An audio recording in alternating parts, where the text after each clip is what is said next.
saat Anies dan Ganjar kritik bansos yang diduga untungkan Prabowo. Pak Anies, lagi rame kita mau tanya soal bansos. Karena menurut saya bansos ini adalah kewajiban negara dan rakyat berhak mendapatkannya. Tapi kita punya problem. Karena banyak klaim yang diberikan seolah-olah ini bantuan orang per orang atau kelompok.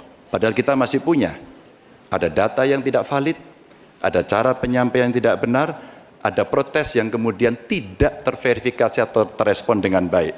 Ini yang menjadi pertanyaan saya kepada Pak Anies adalah, menurut Pak Anies kira-kira bagaimana tata kelola bansos agar satu tidak saling klaim, dua bisa tepat sasaran, tiga tidak menimbulkan kecemburuan-kecemburuan, sehingga inilah satu harapan yang betul-betul bisa diterima oleh rakyat.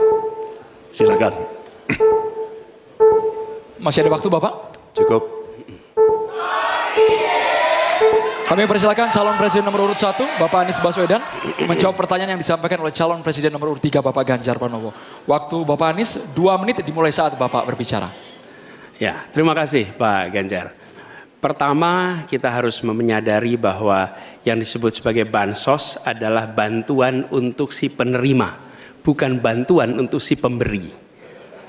Karenanya, dia diberikan sesuai dengan kebutuhan si penerima. Kalau penerimanya membutuhkan bulan ini, ya diberi bulan ini. Kalau dibutuhkannya 3 bulan lagi, ya 3 bulan lagi. Tidak usah dirapel semuanya. Ya, dijadikan sebagai sesuai kebutuhan. Yang nomor 1, yang itulah yang disebut sebagai bansos tanpa pamrih.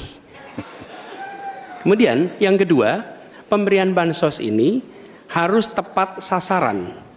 Artinya diberikan melalui pendataan yang baik, informasi data itu harus akurat, dan mekanisme pemberiannya melalui jalur birokrasi, bukan dibagikan di pinggir jalan, tapi dibagikan langsung di lokasi menggunakan jalur birokrasi.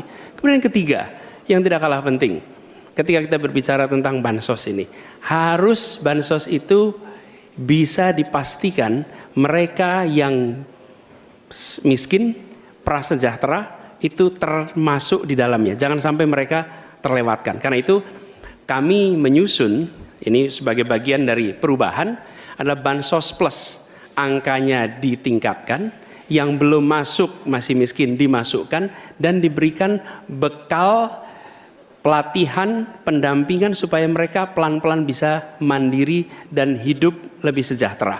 Jadi kami melihat ketika sampai kepada bansos, bansos ini adalah atas nama negara. Ketika saya bertugas di Jakarta, semua paket bansos di kerdusnya diberikan label dibiayai APBD DKI Jakarta, bukan dari gubernur, dari uang rakyat lewat APBD DKI Jakarta.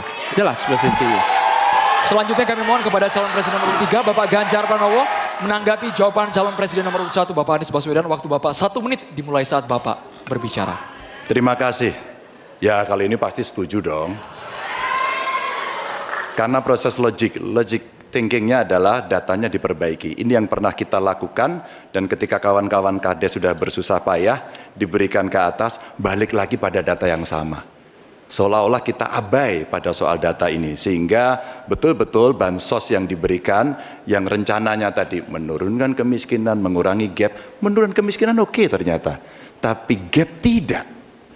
Berapapun besarnya gapnya tetap tinggi. Ini menarik dan kami punya data yang kita bisa baca, dan tentu saja ini penting. Memang paradigma bansos sekali lagi ini betul-betul hak rakyat.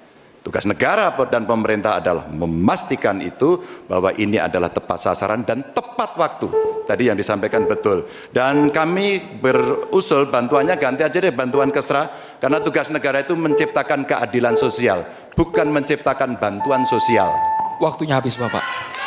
Sekarang Bapak Anies Baswedan untuk langsung menanggapi jawaban dari Bapak Ganjar Pranowo. Waktu Bapak 1 menit dimulai saat Bapak berbicara. Mohon tenang hadirin sekalian.